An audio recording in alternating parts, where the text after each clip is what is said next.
Hello student, स्वागत है आपका आईसीटी वर्चुअल क्लासेस में। मैं हूं कविता, आपकी साइंस टीचर।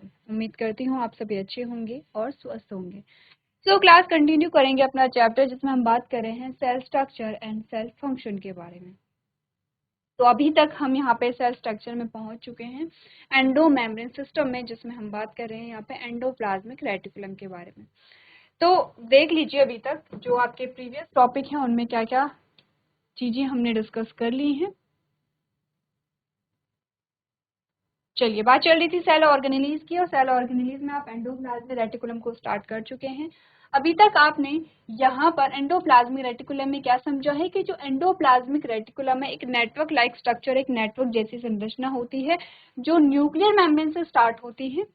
और अगर हम इसे देखें तो इसका जो स्ट्रक्चर है इसके बेसिस पे ये दो प्रकार का होता है। एक जो एंडोप्लाज्मिक रेटिकुलम है जो न्यूक्लियस के पास में है, इसमें आप देख रहे हैं राइबोसोम्स लगे होते हैं, और इसीलिए इनकी जो सतह है वो खुरदरी हो जाती है, रफ हो जाती है, इसीलिए इसका नाम है rough endoplasmic reticulum, that is RER। ठीक है।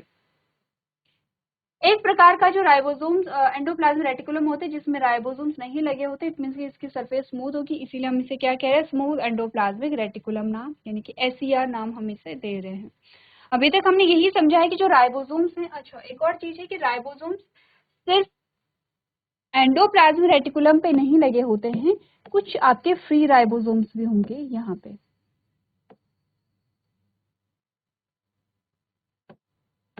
तो क्या नाम आपने इन्हें दिया है, फ्री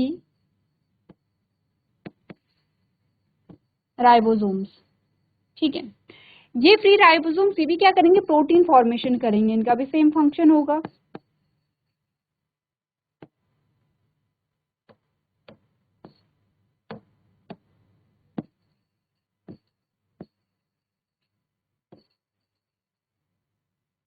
प्रोटीन सिंथेसिस, इसका भी सेम ही फंक्शन होगा, प्रोटीन सिंथेसिस यानी कि प्रोटीन का निर्माण। लेकिन दोनों के प्रोटीन में डिफरेंस क्या होता है कि ये जो प्रोटीन बनाएगा ये सेल के अंदर के लिए ही बनाएगा, सेल के लिए ही प्रोटीन को बनाएगा। और अगर हम बात करें जो राइबोसोम्स एंडोप्लाज्मिक रेटिकुलम पे है, ये जो प्रोटीन बनाएगा इस प्रोटीन को ट्रांसपोर्ट किया जाता है आउटसाइड द सेल, यानी कि सेल के बाहर इसे क्या किया जाता है, ट्रांसपोर्ट किया जाता है। ठीक है। तो ये एक डिफरेंस हमारे पास आता है। अब थोड़ा बात कर लेते हैं रफ एंडोप्लाज्मिक रेटिकुलम के बारे में। हमने कहा कि जो राइबोसोम्स है वो क्या बनाएंगे, यहाँ पे प्रोटीन का फॉर्मेशन करते हैं। जब ये प्रोटीन का फॉर्मेशन करते हैं तो प्रोटीन जो बनती है यहाँ पे, फॉर एग्जांपल ये बीच में प्रोटीन बनी है, ठीक है, ये क्या है, प्रोटीन के सेगमेंट है, ये प्रोटीन है। अब ये जो प्रोटीन है ये जो एंडोप्लाज्मिक रेटिकुलम है उसके ल्यूमिनल स्पेस में जाती है, यानी कि ये ल्यूमेन है। ठीक है। तो ये इसके ल्यूमिनस स्पेस में जाती है, और ल्यूमिनस स्पेस में जाएगी तो आप कैसे दिखाएंगे, इसे कुछ इस प्रकार से दिखाते हैं। ठीक है। ये जो आपको येलो वाला पोर्शन है ये है ल्यूमन, ल्यूमन वाला जो पोर्शन आता है किसका, एंडोप्लाज्मिक रेटिकुलम का। कौन से एंडोप्लाज्मिक रेटिकुलम का, आपने कहा ये जो आपके पास रफ एंडोप्लाज्मिक रेटिकुलम है।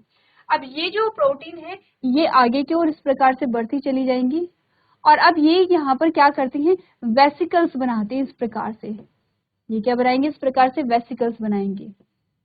ठीक है। जब ये वेसिकल्स बनाती है तो यहाँ पर हमने देखा, आगे हम पढ़ेंगे कि यहाँ पर आपको मिलेगा गोल्जी अपैरेटस इस प्रकार से, और ये गोल्जी अपैरेटस में अटैच हो जाए। इसके आगे का जो पोर्शन है, ये जो वेसिकल्स बन गए हैं, इतनी चीजें आप ध्यान रखिए। इसके आगे का जो पोर्शन हम तब पढ़ेंगे जब हम बात करेंगे यहाँ पे गोल्जी अपैरेटस के बारे में। तो अगर हम बात करें यहाँ पर कि जो RER है, RER के फंक्शंस क्या होते हैं। अच्छा एक और चीज हमने ध्यान देनी है, प्रोटीन की सिंथेसिस होती है जब ये ल्यूमेन में आता है तो इसके मॉडिफिकेशंस भी कुछ इसमें होते हैं, कुछ चेंजेस आते हैं, जैसे कि इसमें कार्बोहाइड्रेट, प्रोटीन के साथ कार्बोहाइड्रेट अटैच हो गई है, या प्रोटीन के साथ जो यहाँ जो लिपिड है, लिपिड अटैच हो गई है यहाँ पे प्रोटीन के साथ। ठीक है। तो आपने कहा कि इस प्रकार के क्या आते हैं, मॉडिफिकेशंस होते हैं, और पैकेजिंग भी होती है जिससे कि इसे आगे की ओर भेजा जा सके। ध्यान ये रखना है कि मेन जो मॉडिफिकेशंस होते हैं, मेजॉरिटी ऑफ मॉडिफिकेशंस जो होंगे वो कहाँ पर होंगे, आपकी गोल्जी अपैरेटस में होते हैं, लेकिन कुछ मात्रा में मॉडिफिकेशंस जो हैं वो RER यानी कि रफ एंडोप्लाज्मिक रेटिकुलम में पाए जाते हैं। तो फंक्शंस की अगर हम बात करें तो आपने कहा आरईआर क्या क्या फंक्शंस यहाँ पर करेगा। एक तो हमने कहा है कि ये क्या कर रहा है, प्रोटीन सिंथेसिस यहाँ पर हो रही है जो कि राइबोसोम्स कर रहा है। दूसरा हमने कहा यहाँ पे मॉडिफिकेशंस हो रही हैं कुछ मात्रा में। तीसरा हमने कहा पैकेजिंग यहाँ पर होंगी। और चौथा हमने कहा कि ये क्या करेगा, ट्रांसपोर्टेशन में हेल्प करेगा क्योंकि नेटवर्क लाइक स्ट्रक्चर बन रहा है। अब प्रोटीन बनी है यहाँ, प्रोटीन यहाँ से पहुंची है कहाँ पर, गोल्जी अपैरेटस में पहुंचेगी। तो यहाँ से यहाँ प्रोटीन को ट्रांसफर करने के लिए एक नेटवर्क जैसी संरचना जो है वो एक पाथ दे रही है। तो आपने कहा कि ट्रांसपोर्टेशन में भी क्या होगा, यहाँ पे हेल्प यहाँ पे होगी। ठीक है, तो सबसे पहले हमने पढ़ा है आरईआर, तो आरईआर को पढ़ लें। चलिए, प्रोटीन यहाँ पर जो फंक्शंस दिए गए हैं वो आरईआर और एसईआर के साथ में दिए गए हैं। तो इसीलिए पहले एसईआर पढ़ लेते हैं, फिर हम यहाँ पे क्या कर लेंगे, जो थ्योरेटिकल पोर्शन है वो देख लेंगे। अब बात आती है एसईआर के बारे में। अच्छा, एसईआर से पहले थोड़ा सा आरईआर के बारे में, क्योंकि इसका फंक्शन है प्रोटीन फॉर्मेशन। तो क्योंकि आपको इतनी चीजें ध्यान होंगी,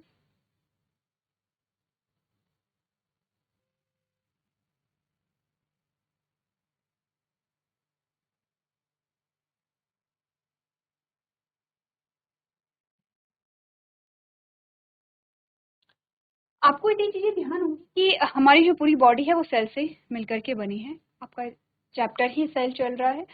तो हम इतना जानते हैं सेल के बारे में कि हमारी पूरी जो बॉडी है वो सेल से मिलकर के बनी है। अगर मैं प्लॉइडी की बात करूं कि हमारी प्लॉइडी क्या है, प्लॉइडी का मतलब क्या होता है, हमारी जो बॉडी है वो डिप्लॉइड है या हैप्लॉइड है। ठीक है, जैसे कि आप अगर हम कहेंगे, सबसे पहले अपने बारे में बात करते हैं, हमारी जो बॉडी है वो डिप्लॉइड होती है। डिप्लॉइड का मतलब होता है कि हमारी हर एक सेल जो है वो डिप्लॉइड होगी। डिप्लॉइड का मतलब होता है 2n। 2n का मतलब हमने कहा है फुल नंबर ऑफ क्रोमोसोम। हम काफी बार ये चीजें रिपीट करते हैं। तो अब आप कहेंगे कि सभी में तो ऐसा होगा, प्लॉइडी सभी की जो सेल्स होंगी वो डिप्लॉइड होंगी, ऐसा नहीं होता है।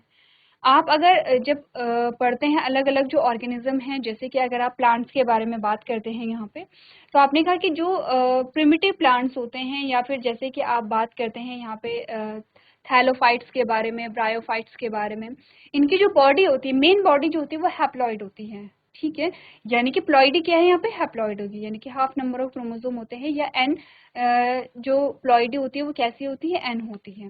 ठीक है, इतनी बातें क्लियर है। तो इस बात से हम इतना समझे हैं कि डिपेंड करता है कि प्लॉइडी क्या है, एन है या 2n है। तो अगर हम अपनी बात करें तो हमारी जो प्लॉइडी है वो क्या है, 2n है। हमारी बॉडी 2n होती है, यानी हमारे सारे सेल्स जो होंगे वो 2n होंगे एक्सेप्ट गैमेट। तो जब भी गैमेट का फॉर्मेशन होता है तो सिर्फ गैमेट हैप्लॉइड कंडीशन में रहते हैं, बाकी सारे क्या होते हैं, 2n कंडीशन में होते हैं। अब इसका मतलब ये हुआ कि हमारी ये एक सेल है, इसमें नंबर ऑफ जो क्रोमोसोम है वो कितने हैं, 2n है। 2n का मतलब हम समझते हैं 46 क्रोमोसोम्स। ये भी हमारे लिए नई बात नहीं है। ठीक है, अब हमने कहा कि क्या हर एक सेल में जो डीएनए है वो सेम होता है, आपसे यही क्वेश्चन किया गया था, क्या हर सेल में जो डीएनए है वो सेम होता है। सेम यानी कि जो डीएनए इस सेल में है वही डीएनए दूसरी सेल में है, और आपके हर सेल में क्या सेम डीएनए है, क्योंकि आपने कहा पर्सन टू पर्सन तो वेरी करते हैं। जैसे फिंगरप्रिंट आप देखते हैं, टेस्टिंग होती है, जैसे फिंगरप्रिंट मैच किए जाते हैं, डीएनए टेस्ट किया जाता है। तो आपने कहा कि हर एक इंसान का जो डीएनए है वो क्या होगा, अलग होगा, डिफरेंट होगा। तो क्या हमारी बॉडी में जो सेल्स हैं, हर एक सेल में, हम इतना तो जानते हैं कि हर एक सेल हमारी डिप्लॉइड है, तो हर एक सेल में हमारे 46 क्रोमोसोम होंगे। तो क्या वो जो 46 क्रोमोसोम है वो जो डीएनए है वो सेम होता है या डिफरेंट होता है, तो ऑफ कोर्स हमारा जो डीएनए है वो सेम होगा। ऐसा नहीं हो सकता है कि कुछ सेल्स में डीएनए जो है वो अलग है, कुछ में अलग है। ऐसे होता तो आपने कहा कि यहाँ पर जो फिंगरप्रिंट है वो पॉसिबल नहीं हो पाता। ठीक है, तो हमारी हर सेल में जो डीएनए है, डीएनए का जो कंपोजिशन है वो यहाँ पे सेम रहता है। लेकिन यहाँ पे जो जीन्स जो होते हैं, यहाँ पर किसी भी कैरेक्टर्स के लिए जो जीन्स होते हैं वो वेरी करते हैं यहाँ पे कि कहाँ पे कौन सा जीन एक्टिव है। जैसे कि बात क्या चल रही है, बात चल रही है यहाँ पे आरईआर के बारे में, और आरईआर का जो फंक्शन है वो है प्रोटीन सिंथेसिस। अब आरईआर जो है, रफ एंडोप्लाज्मिक रेटिकुलम जो है वो हर सेल में पाया जाता है, और हर सेल का रफ एंडोप्लाज्मिक रेटिकुलम काम कर रहा है, और हर सेल में वो प्रोटीन सिंथेसिस कर रहा है। लेकिन कुछ सेल्स ऐसी होंगी जहाँ पे प्रोटीन की रिक्वायरमेंट ज्यादा होती है। ठीक है, और ऐसे सेल्स में जो आरईआर है वो ज्यादा एक्टिव होगा as compared to other cells. समझ में आ रहे हैं, हमने कहा प्रोटीन सिंथेसिस तो हर सेल में, हर सेल की रिक्वायरमेंट है प्रोटीन का निर्माण करना या प्रोटीन का फॉर्मेशन करना। लेकिन कुछ ऐसी सेल्स होंगी जिन्हें औरों के कंपैरिजन में ज्यादा प्रोटीन सिंथेसिस करनी पड़ती है, वहां पर आरईआर जो है वो ज्यादा एक्टिव होगा क्योंकि ज्यादा प्रोटीन सिंथेसिस वहां पर वो करेगा।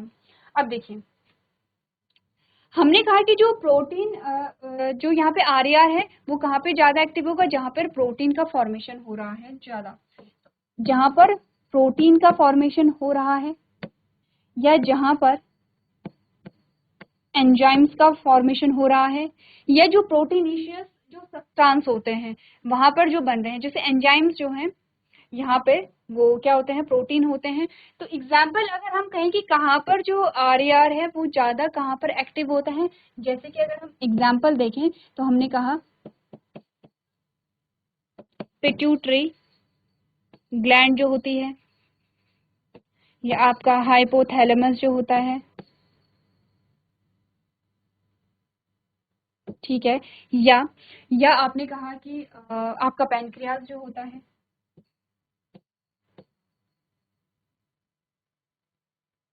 ठीक है, या जो आपका क्या होता है, पैनक्रियाज होता है।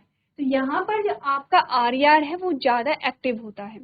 इसके अलावा और सोचिए यहाँ पे कि और कहाँ पे सिक्रेशन हो सकता है, क्योंकि आपने प्रीवियस जो आपके क्लासेस हैं वहाँ पर आपने चीजें पढ़ी हैं, हार्मोन्स के बारे में पढ़ा है, एंजाइम्स के बारे में आपने पढ़ा है। एक बार देखिए और सोचिए कि और कहाँ पर जो आरईआर है वो ज्यादा एक्टिव हमें मिल सकता है। चलिए, तो ये चीजें हमने डिस्कस यहाँ पर कर ली हैं। हमने कहा कि यहाँ पर क्या होता है, सबसे पहले तो फंक्शंस के बारे में बात कर लेते हैं। प्रोटीन फॉर्मेशन हो रहा है, पैकेजिंग हो रही है, मॉडिफिकेशंस हो रही हैं। अच्छा, मॉडिफिकेशंस कैसे होते हैं, जैसे कि हम गोल्जी अपैरेटस में भी देखेंगे, जैसे कि अगर प्रोटीन में जो ग्लूकोज है वो ऐड हो गया तो ग्लाइकोप्रोटीन बनेगा, अगर लिपिड ऐड हो गया तो लिपोप्रोटीन यहाँ पर बनेगा। इसके अलावा हमने बात की है कि जहाँ पर ज्यादा प्रोटीन की रिक्वायरमेंट होती है वहां पर उस सेल का जो आरईआर है वो ज्यादा एक्टिव होगा। कुछ एग्जांपल हमारे पास आते हैं, जैसे कुछ एंजाइम्स होते हैं या फिर कुछ प्रोटीनेशियस जो हार्मोन्स होते हैं, उनमें हमने कहा कि वो ज्यादा एक्टिव होते हैं। अब बात करते हैं थोड़ा सा एसईआर के बारे में।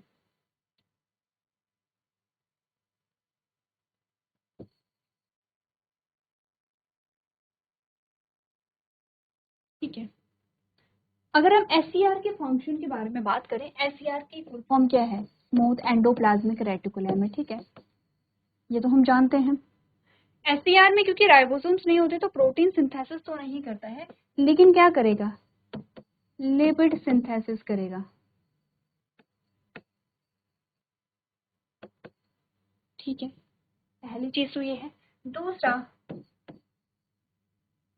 डिटॉक्सिफिकेशन करेगा, डिटॉक्सिफाई करेगा सेल को।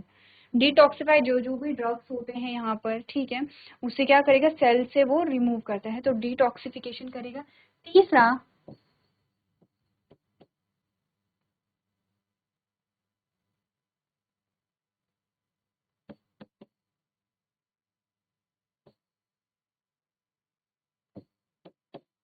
यहाँ पे जो कैल्शियम इसमें पाया जाता है किसमें, एसईआर में, और वो हेल्प करता है किसमें,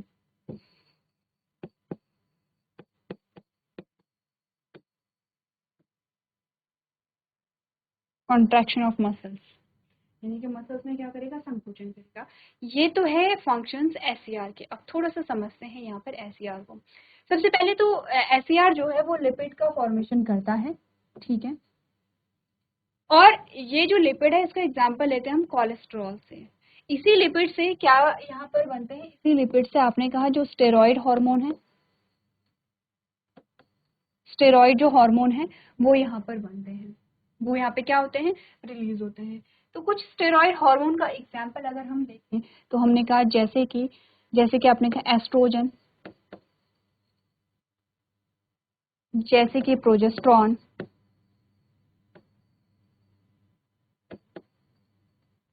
जैसे कि आपने कहा टेस्टोस्टेरोन, ठीक है। तो ये हमारे क्या आते हैं, कुछ जो स्टेरॉइड हार्मोन्स होते हैं वो आते हैं।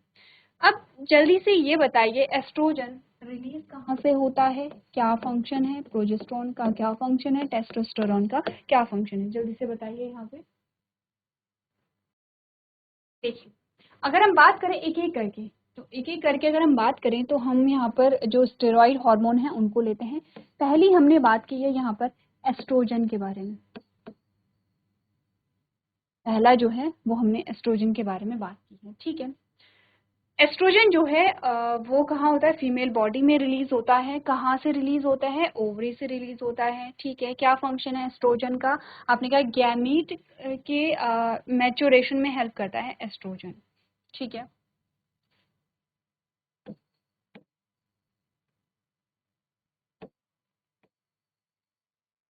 प्रोजेस्ट्रॉन, प्रोजेस्ट्रॉन जिसे हम प्रेगनेंसी हार्मोन भी कहते हैं, यानी कि क्या होगा, जो प्रोजेस्ट्रॉन है यहाँ पर जब प्रेगनेंसी क्रिएट होती है तो वहाँ पे जो प्रोजेस्ट्रॉन है उसे यहाँ पे देखा जाता है।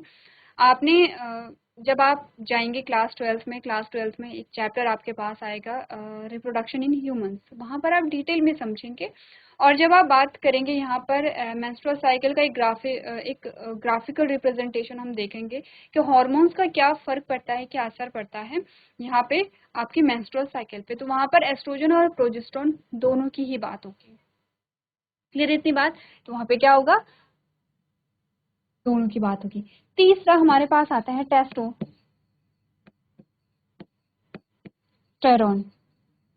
ठीक है, जो कि मेल हार्मोन है।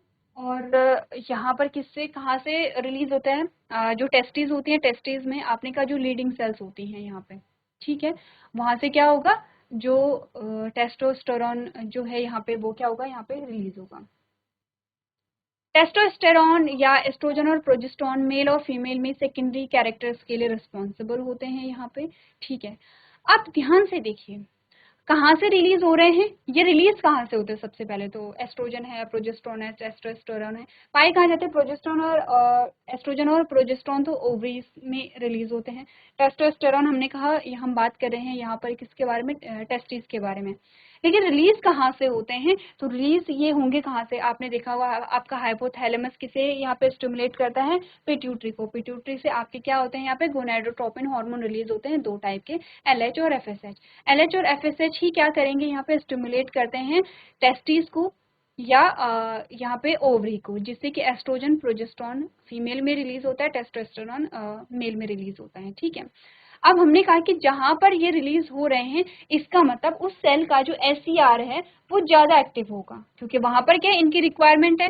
तो यही चीजें आपको, जैसे हमने आरईआर में बोला था कि आरईआर वहां पर ज्यादा एक्टिव होंगे जहां पर प्रोटीन सिंथेसिस ज्यादा होगी, सेम वैसा ही आपने कहा एसईआर वहां पे ज्यादा एक्टिव होंगी जहां पे एस्ट्रोजन, प्रोजेस्टेरोन और टेस्टोस्टेरोन ज्यादा रिलीज होंगे, ठीक है। पहला तो फंक्शन ये। अब आते हैं डिटॉक्सिफिकेशन पे, सेम चीज है, डिटॉक्सिफिकेशन का जो काम होता है वो एसईआर करता है, सेल का एसईआर। डिटॉक्सिफिकेशन या जो ड्रग्स को रिमूव किया जाता है हमारी बॉडी से, उसमें हम बात करते हैं किसकी, लिवर के बारे में बात करते हैं,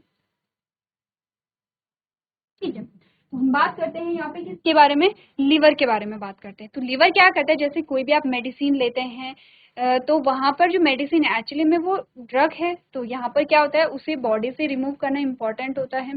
जैसे कि कोई ड्रिंक करता है या कोई ड्रग्स लेता है, तो उसमें भी आप देखते होंगे कि क्यों यहाँ पे कहा जाता है कि अल्कोहल कंज्यूम नहीं करनी चाहिए, ड्रग्स कंज्यूम नहीं करनी चाहिए, क्योंकि आपका जो लिवर है वो डिटॉक्सिफिकेशन करता रहेगा, और जितना ज्यादा लोड लिवर पे आएगा उतने ज्यादा चांसेस है कि लिवर जो है वो प्रॉपरली काम नहीं करेगा।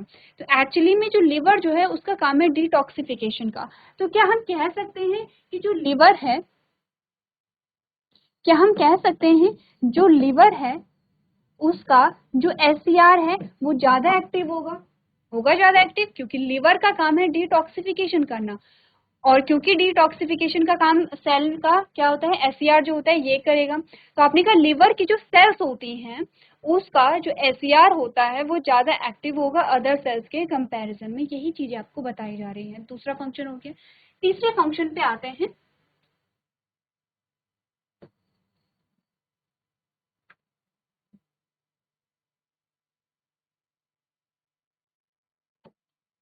तीसरे फंक्शन पे आते हैं, आपने कहा आपकी जो मसल्स होती हैं इस प्रकार से, ये आपकी मसल्स हैं,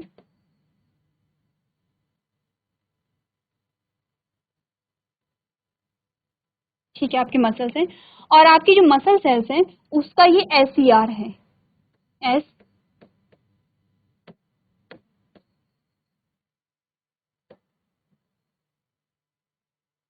SER। अब SER ऐसा नहीं होता है, ये हम सभी जानते हैं, आप समझाया जा रहा है SER है, क्योंकि हमने कहा था SER में क्या होता है, कैल्शियम होता है। अब जब भी न्यूरोट्रांसमीटर क्या करेंगे, यहाँ पे सिग्नल देंगे। न्यूरोट्रांसमीटर क्या होते हैं, नर्वस सिस्टम पढ़ा है हमने, नर्वस सिस्टम में न्यूरोट्रांसमीटर पढ़े हैं। न्यूरोट्रांसमीटर क्या करेगा, सिग्नल देगा किसे, आपके मसल सेल्स को, कि आपको कॉन्ट्रैक्ट होना है। अच्छा, कॉन्ट्रैक्शन क्यों हो रहा है वैसे हमारे मसल सेल्स में, बहुत बेसिक से क्वेश्चन क्लास 10th में आपने पढ़ा था। एक चैप्टर आपके पास आया था कंट्रोल एंड कोऑर्डिनेशन, और कंट्रोल एंड कोऑर्डिनेशन में हमने यही सारी चीजें पढ़ी थी। आपने कहा जो भी आपकी जो स्केलेटल मसल्स हैं वो आपके वॉलंटरी एक्शंस के लिए रिस्पॉन्सिबल होते हैं, जैसे चलना फिरना बोलना, कोई भी बॉडी मूवमेंट करना, ठीक है। आप क्या कर रहे हैं, जब आप सांस लेते हैं तो सांस में भी आपके जो मसल्स हैं वो कॉन्ट्रैक्ट करती हैं। इंटरकॉस्टल मसल्स पढ़े हैं आपने, जो आपकी रिब्स होती है, रिब्स के बीच में क्या होता है, इंटरकॉस्टल मसल्स होती हैं। इंटरकॉस्टल मसल्स में जब क्या आता है, कॉन्ट्रैक्शन और रिलैक्सेशन होता है। आपका जो डायाफ्राम है, डायाफ्राम में क्या होता है, कॉन्ट्रैक्शन और रिलैक्सेशन होता है, तब जाके आप क्या करते हैं, सांस लेते हैं। तो सांस लेना सिर्फ सिंपल सी ऐसी प्रोसेस नहीं कि आपने सांस ली और आपने सांस छोड़ी। जब आप सांस लेते हैं तो आपने कहा आपके इंटरकॉस्टल मसल्स में मूवमेंट होती है, ठीक है, आपके डायफ्राम में मूवमेंट होती है, आपके जो फेफड़े हैं वो एयर से भर जाते हैं। अब जब आप सांस छोड़ते हैं तो आपके डायफ्राम, आपके इंटरकॉस्टल मसल्स में अगेन चेंजेस आएंगे, आपके जो फेफड़े हैं वो अब नॉर्मल कंडीशन में आएंगे, सांस बाहर निकाल दी जाती है। तो जरा सोचिए कि जब आप सांस लेते हैं तो इंटरकॉस्टल मसल्स में कॉन्ट्रैक्शन होता है या रिलैक्सेशन होता है, एक बार आप लोग ये सोचेंगे, ठीक है। अब होता क्या है, जो ऐसे ही आपने कहा कुछ जो नर्व्स होती हैं जो कमांड लेकर के आ रहे हैं, क्या कहते हैं उसे, मोटर कहते हैं या सेंसरी न्यूरॉन कहते हैं या मोटर न्यूरॉन कहते हैं, ये भी आपके लिए क्वेश्चन है। तो आपने कहा कि ये जो न्यूरोट्रांसमीटर है ये सिग्नल लेकर के आएगा, इसे ये सिग्नल देगा किसे, SER को। जब SER को सिग्नल दिया जाता है तो SER क्या करेगा, कैल्शियम को यहाँ पे रिलीज करेगा, और जब कैल्शियम को रिलीज किया जाता है तो कैल्शियम क्या करता है, यहाँ पे स्टिमुलेट करता है मसल्स को कॉन्ट्रैक्ट होने के लिए। तो आपने कहा कि मसल्स के कॉन्ट्रैक्शन में भी क्या होता है, SCR जो है वो रोल प्ले करता है। तो ये है SCR के फंक्शन, ठीक है। क्लियर है इतना, इतना अगर क्लियर है तो पढ़ लें आगे, आगे क्या चीजें हमने समझी हैं। हमने टाइप्स के बारे में बात कर ली है, जिसमें RER के बारे में हमने प्रीवियस लेक्चर में पढ़ लिया है। ये है आपका SCR यानी कि स्मूथ एंडोप्लाज्मिक रेटिकुलम, जिसमें हमने कहा the SCR lakhs ribosomes, SCR में राइबोसोम नहीं होंगे, एंड अपीयर्स स्मूथ, और इसीलिए ये क्या अच्छी होती है, स्मूथ होती है, मुलायम होती है। It play a role in a various function, इसके बहुत अलग अलग फंक्शन होते हैं, इंक्लूडिंग लिपिड सिंथेसिस, क्या करेगा, लिपिड की सिंथेसिस करेगा, ठीक है। जैसे कौन कौन से लिपिड है, कोलेस्टेरॉल होता है और फॉस्फोलिपिड होता है। अच्छा, ये लिपिड का फॉर्मेशन कर रहे हैं तो आपने कहा क्या क्या करेंगे, ये जो प्लाज्मा मेम्ब्रेन है उसको भी बनाएंगे। जैसे फॉस्फोलिपिड कहाँ यूज होता है, प्लाज्मा मेम्ब्रेन के फंक्शन में, प्लाज्मा मेम्ब्रेन के फॉर्मेशन में हमने पढ़ा था। कोलेस्टेरॉल यही रिलीज करता है आपका एस्ट्रोजन, प्रोजेस्टेरोन और टेस्टोस्टेरोन, ठीक है। तो अपने का स्टेरॉइड हार्मोन सिंथेसिस होती है, डिटॉक्सिफिकेशन करता है, ड्रग्स एंड टॉक्सिन को क्या करते हैं, इसी से क्या करता है, सेल को डिटॉक्सिफाई करता है। In muscle cells the SCR also store the released calcium ion which are essential for muscles contraction. तो ये आपके क्या है, SCR के फंक्शंस यहाँ पर आते हैं, एक बार आप लोग देख लेंगे। चलिए, तो आपने SCR के बारे में पढ़ा है, RER के बारे में पढ़ा है, ये फंक्शंस आते हैं जिसमें हेडिंग आप देख सकते हैं, प्रोटीन सिंथेसिस एंड मॉडिफिकेशन है, लिपिड सिंथेसिस है, डिटॉक्सिफिकेशन है, कैल्शियम स्टोरेज एंड रिलीज है, एंड ट्रांसपोर्ट है। तो ये सारे फंक्शंस आपके ER के आते हैं, जिसमें SCR और RER दोनों के फंक्शंस आपको बताए गए हैं। तो घर से आप लोग एक बार ये सारी चीजें पढ़ करके आएंगे। तो आज के सेशन में हम इतना ही करेंगे। अभी तक क्लास में बने रहने के लिए आपका धन्यवाद।